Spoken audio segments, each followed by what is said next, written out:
There's a mistake. Moonlight, you guys won Best Picture. You like me. Right now. You like me. Ever since I was a little kid, I wanted this. Mom, I just want an Oscar. I'm Arnold, and welcome back to the last episode of the Ultimate Oscars Showdown, the series I've been doing all the way since March, in which we tier rank the Best Picture winners, Best Actress winners, Best Lead Actor winners, and then Supporting Actor and Supporting Actress winners. If you're coming back here to try to get in preparation for the old Oscar countdown, don't worry. Next week on Monday, we're going to be talking about the Oscars again. I'm not exactly sure if we're going to jump right into Best Pictures, but I think I'm probably going to do a little bit of a precursor episode, maybe talking a bit about the fall film festivals and sort of future outlook of the season before we jump into predictions. But I've got a lot of interesting stuff cooking up for that. Just still got to make some decisions. But if you've been enjoying this series, as I know a lot of you have, commenting below, giving your own thoughts on the personal rankings and your own personal tier list, I've been really enjoying that. But unfortunately, this is the final episode of this series, so I still appreciate if you tuned in next week, subscribe to the channel so you don't miss next week's video, and you can join us again for Old's Oscar Countdown, in which I predict the Oscars, and you can have a little bit of a fun. You know, we did all this history of the Oscars, now we can make history on our own. I think it's going to be a really popular Oscars this year too. That's sort of my initial gut instinct and prediction, but we'll see what happens there. But not talking about the Oscars, at least this upcoming year, we're talking about the 1970s winners, in which I will tier rank the winners from this decade, from S tier being the highest to D tier being the lowest. And starting off with the 1970 winner, Helen Hayes in Airport. And this is a series of movies, this sort of ensemble-driven, movie star-focused, disaster-type movies that were really popular in the 70s. And these type of movies, in particular this movie, was sort of a direct parody for Airplane, the 1980 movie. But funnily enough, the parody of Airplane is now a comedy classic, and most people who watch that movie don't even realize that it's a parody of a movie. And even when I saw the movie for the first time, I had no real concept of these airport movies or some of these sort of 70s disaster movies, Towering Inferno, things like that. But now looking back and watching this for the first time, Airport, having seen Airplane, you understand why they decided to parody it. There's a lot of sort of unintentionally funny moments within the film, but the intentionally funny parts of the film are with Helen Hayes' character. She is got this great mischievous energy to her performance. She seems as if she's this sort of sweet old lady, and it's convincingly in the sort of first half, but then we sort of are quickly learn that she is a stowaway that sort of sneaks onto flights to get them free, sort of to go to different places for free, sneaking onto planes. So she's a bit of a mischievous figure in that way. And even though I kind of dislike her character, she is kind of an unlikable character, I think Helen Hayes does enough with her performance to not make her completely villainous, because she actually is required to have that third act turn. So not unlike, actually the performance reminds me a little bit of Alan Arkin in Little Miss Sunshine, in which she knows that she has to be mischievous, she has to be funny, she has to be doing kind of wrong things, but she can't be so ridiculous, she can't be so villainous in the way.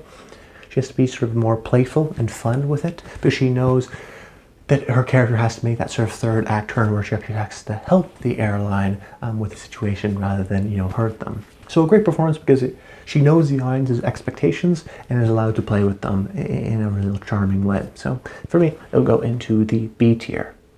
Then the 1971 winner, Cloris Leachman, for The Last Picture Show. And we talked about this movie on the 1970s Best Supporting Actor tier ranking video because Ben Johnson won for this film. And in that I discussed how I think really any of the actors in this movie could have won an Oscar and I would have been glad. But I am glad that Cloris Leachman won for the film. Without spoiling too much of her role within the movie, essentially she develops this sort of strange relationship, and that I think affects and is mirroring the overall arc of the film that starts off with sort of a young boyish attitude with our two main protagonists and then reveals itself to be more of a smaller, hollower, kind of a sad experience in the later half.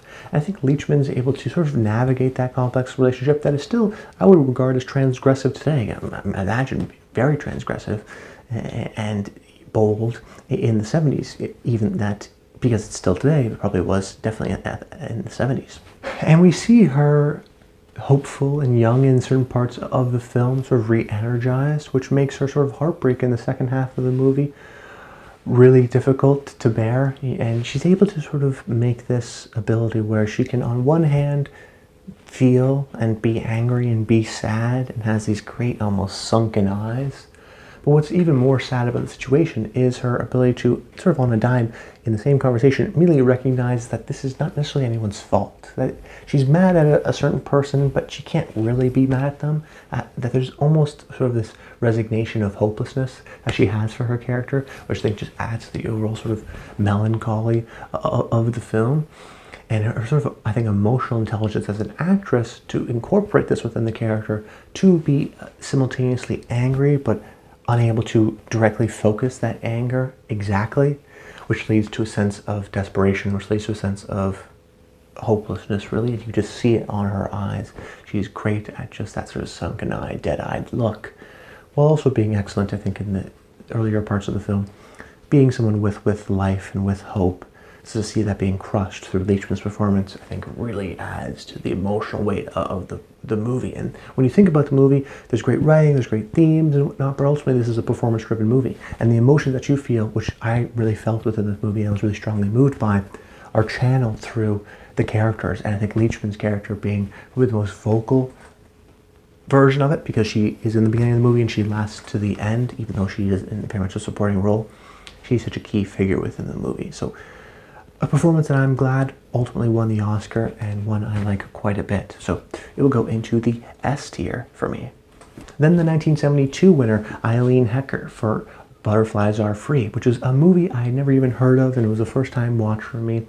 Based on a play, and feels very play-like, but it's so well written that I don't think you really care. And there's some interesting sort of camera movements and certain scene choices to get us out of the apartment that are interesting. But the movie is very limited in that it's really just this couple, this man, this woman, that have the majority of the dialogue, and then Eileen Heckert's character comes in and is the sort of third character with the most amount of dialogue, but really only injects herself into the second half of the movie. And she plays Edward Albert's character, his mother, very well, and essentially trying to persuade him to come back to live with her and out of his San Francisco apartment.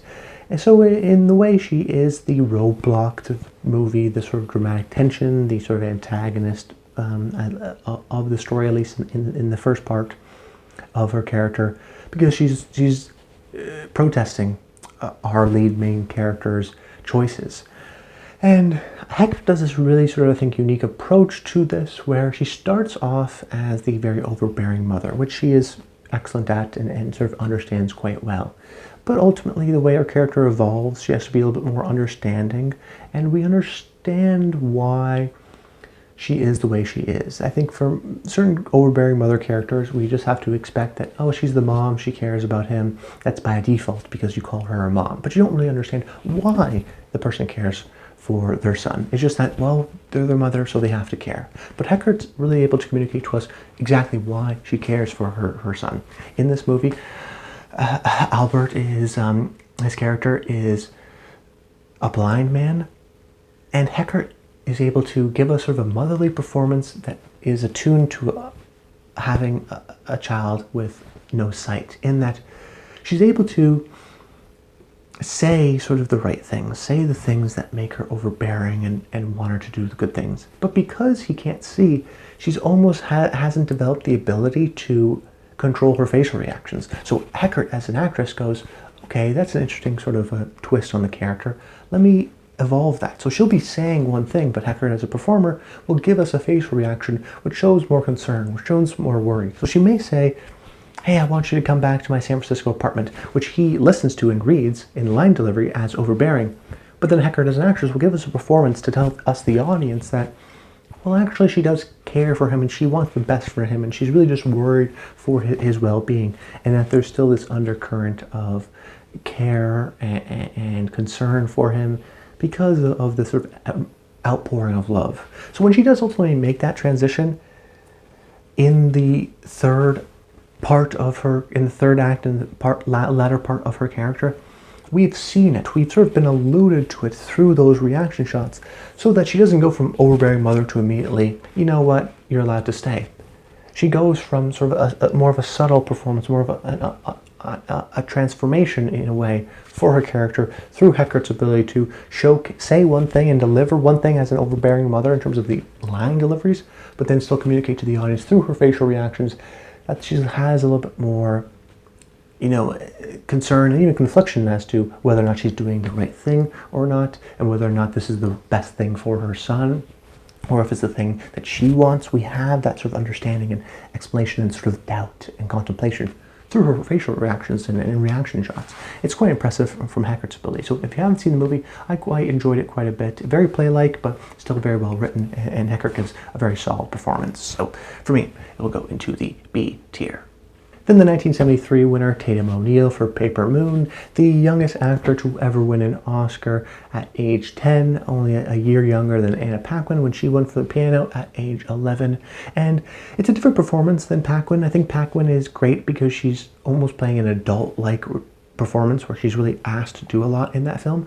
But Tatum O'Neal here is really asked to just be a kid, and she is excellent at that. She's great. She's very cute. She's very funny. She's very kid-like in terms of her energy. But that's not what makes this a great performance, because we've seen so many cute kids on movies, for years.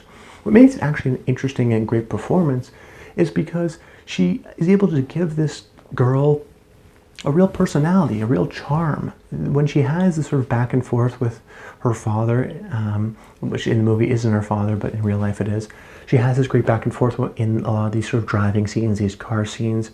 She has this sort of independent, feisty attitude. You don't really want to mess with her. She can be charming and sweet, though, and we can see her as a character act within the movie when they're selling the Bibles, and has to be sweet, innocent, but then quickly will turn on a dime and be very sort of straight-nosed and tough and tough to be around. But then also in other moments genuinely sweet and caring when Ryan O'Neal's character sort of gets beat up and she's like, it's okay, we can figure this out, we'll work this out. There are some sort of kind of more heavier emotional scenes that make you connected to her character. It really is a great performance in general, but then of course it's from a kid, but it's different than a Paquin's performance, which is like, wow, that's very adult-like. This feels like a kid. This has that sort of energy.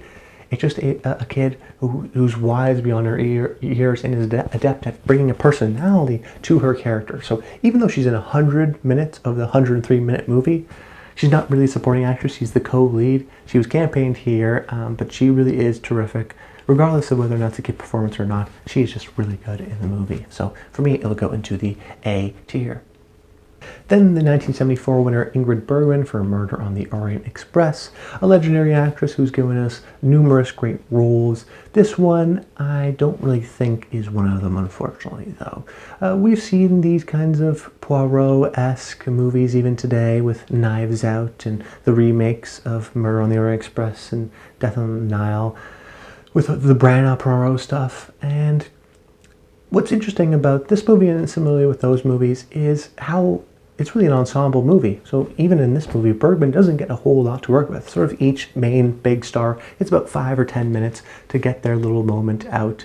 And Bergman really only gets 5 minutes. She gets a sort of one big monologue in the interrogation scene, in which she is excellent at and gives us some of the sort of devotion that this character has, that I think also simultaneously makes her a little bit more suspicious, because of sort of her strange background. I think Bergman executes quite well. That being said, she just doesn't have much to do aside from that 5-minute scene. She's in the background. She has a couple of reaction shots, but even her character is not very a super important character. So I'm more so, strange that, listen, I know these types of ensemble movies, you walk out of Knives Out, someone will go, oh, I love Daniel Craig, or someone will go, oh, I love Jamie Lee Curtis, or Ana de Armas, or everyone has their own little favorite character, right? Which is understandable. But in this movie, it's kind of strange that everyone at the Oscars were like, Ingrid Bergman, she's my favorite one in this movie, let's reward her. You would think there'd be a little bit more split that way. I am a little bit confused thinking back on it, like, why this performance? Why her in this movie? I think it was more of a situation that they just really liked the actress more than anything, so they decided to give it to her. But on this channel, I always judge the performance, not what should have won, or her past career, I judge the performance itself. And the performance, there's just not much to it, unfortunately. So for me, I have to put it in the C tier. Then the 1975 winner, Lee Grant for Shampoo. And I've talked about Hal Ashby's films multiple times now because many of his performers go on to win the Oscars. But like I've mentioned in those videos, I'm just not a huge fan of his films.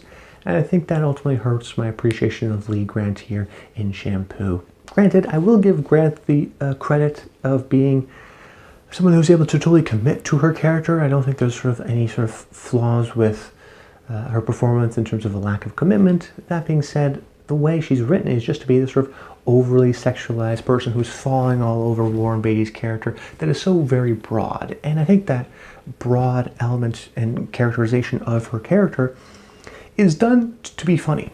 But the problem is, if you're like me and you don't really find the movie too funny and you don't really enjoy some of the jokes within the movie, there's nothing else there. Because it's so broad, it's either it's funny or it's not. It's not like Mary Steenburgen in, for example, Melvin Howard, which we talked about last week, who's very funny at times, but plays her character very straight, so we can still connect to the emotional element of the character. Here, Lee Grant's character is just there to be a comedic device. So if you don't find her funny, well then there's nothing sort of humanist to connect with the character. You don't really care about the character at all. It's not designed to be that. It's designed to be somewhat of a comedic relief. And for me, Lee Grant, which is very pretty within the movie, she's just there to sort of be overly sexualized, and I think just to throw herself at Warren Beatty, maybe to be partly satirical, but I just never really connected to the humor of her performance, so that ultimately stopped me from connecting to her character and really enjoying her performance. I can't ding Grant's performance too much because she really is going for it, and I do appreciate that kind of a commitment to the character. But ultimately, this is a preferences list, and I just didn't really connect with her character too much. So for me, I'm going to put this one in the C tier. Then the 1976 winner, Beatrice Straight for Network. We talked about Tatum O'Neal, who was the youngest actor to ever win. This performance is also a unique performance and a historical performance in that it is the shortest Oscar-winning performance of all time.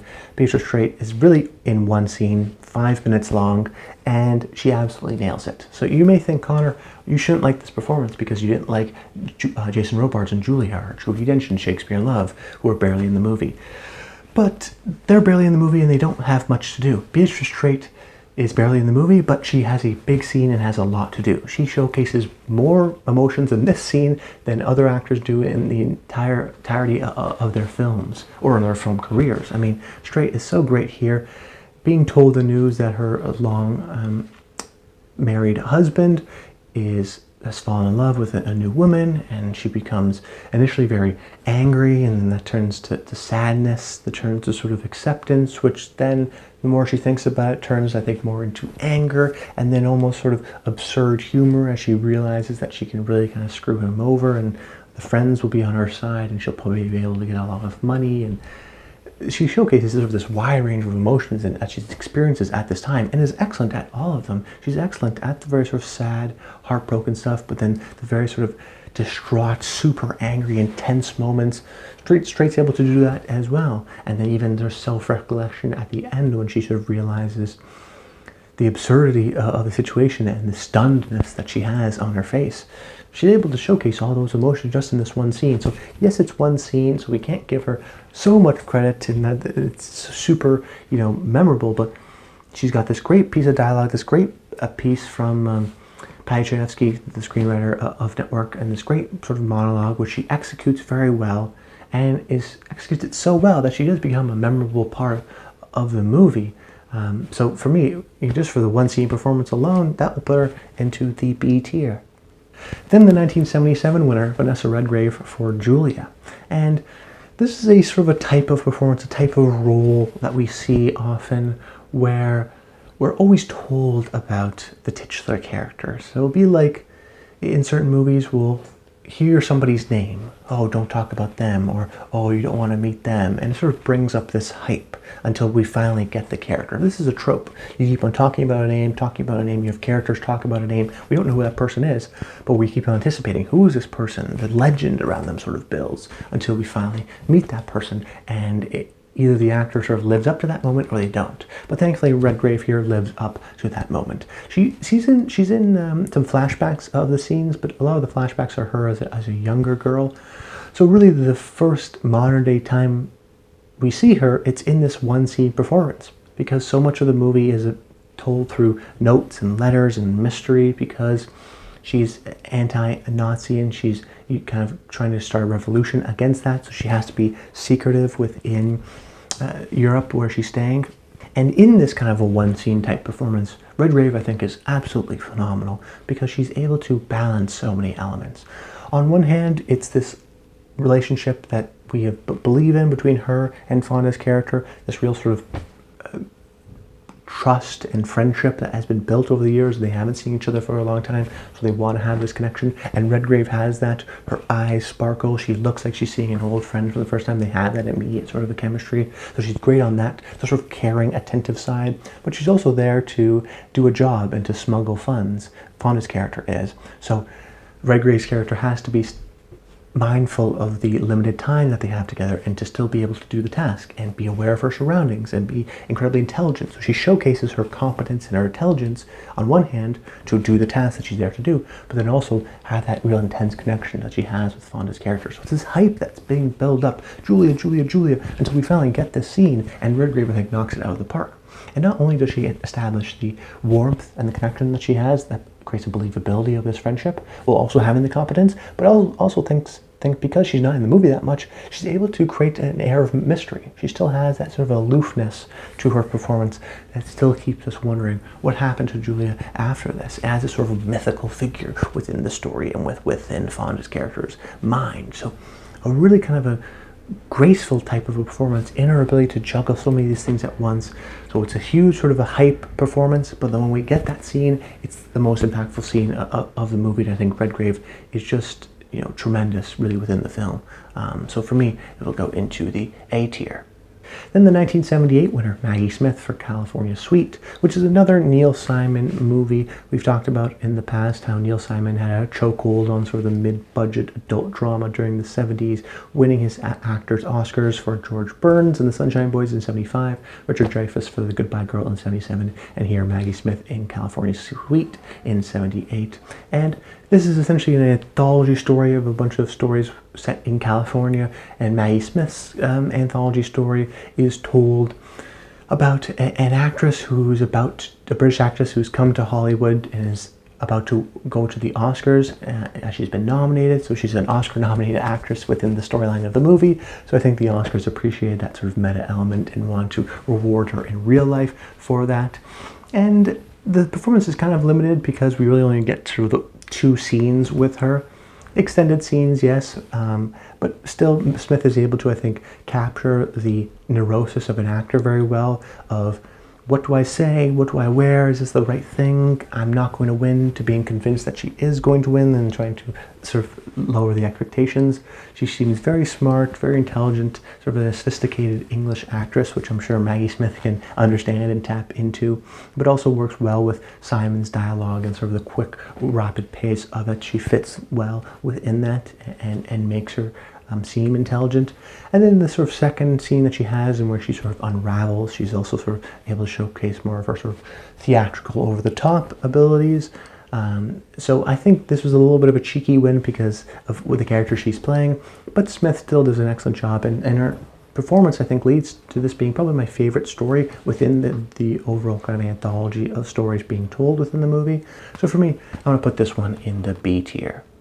Then finally, the 1979 winner, Meryl Streep for Kramer vs. Kramer. This is a movie I've already talked about on my Best Picture tier ranking video for the 70s, so we won't go too into depth with it, but just to say I think that this is an underrated Streep performance. I think on the first time you watch it, you are kind of hate Streep's character. She's definitely the antagonist of the movie. You wonder why she abandoned this kid. But on rewatches, I think you realize how much Streep is able to bring to her character and how much she's actually adding to it by making her seem kind of really burnt out and distraught in the first part of the movie.